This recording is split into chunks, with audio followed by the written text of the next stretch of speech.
السلام علیکم ناظرین، جس کا اعتکاف کرنے کا ارادہ ہو وہ رمضان کی 20 تاریخ کا سورج غروب ہونے سے پہلے اپنی ضروریات، بستر اور کپڑوں وغیرہ کے ساتھ مسجد میں آ جائے۔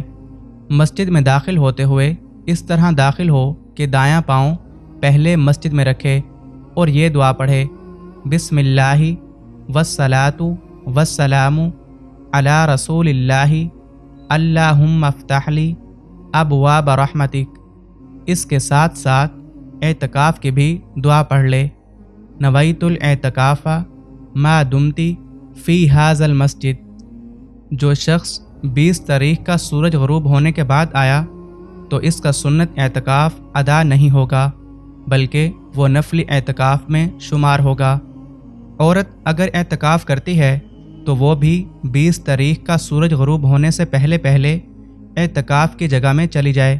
اگر 20 تاریخ کا سورج غروب ہونے کے بعد آئی تو اس کا سنت اعتکاف ادا نہیں ہوگا، بلکہ وہ بھی نفلی اعتکاف میں شمار ہوگا۔ اللہ سے دعا ہے کہ اللہ ہماری رمضان میں کی گئی عبادات کو قبول فرمائے، آمین۔